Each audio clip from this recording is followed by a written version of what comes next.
Visitor application refuse হওয়ার পর অনেকে চিন্তাগ্রস্ত হয়ে যান, কারণ ভিজিটর অ্যাপ্লিকেশন রিফিউজ হলে আপনার আপিল রাইট নর্মালি থাকে না।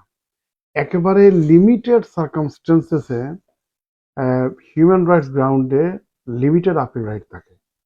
মুদ্রা কথায় সাধারণত ভিজিটর অ্যাপ্লিকেশন নাকচ হলে আপিল রাইট নাই, এটা ছিল অতীতে, কিন্তু এটা বন্ধ করে দেওয়া হয়েছে।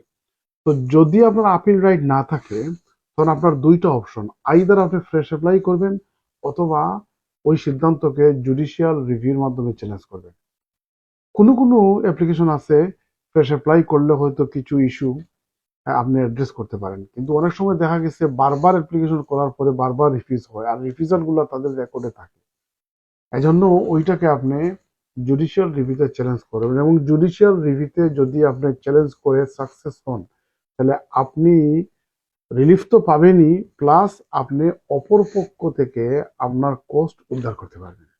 ভেরি ইম্পর্টেন্ট, আপনি জুডিশিয়াল রিভিউর যদি সুযোগ থাকে, আপনি ভিজিটর অ্যাপ্লিকেশন রিফিউজ হলে সেটা চ্যালেঞ্জের জন্য জুডিশিয়াল রিভিউতে যাওয়ার ব্যাপারে অ্যাডভাইস নেবেন।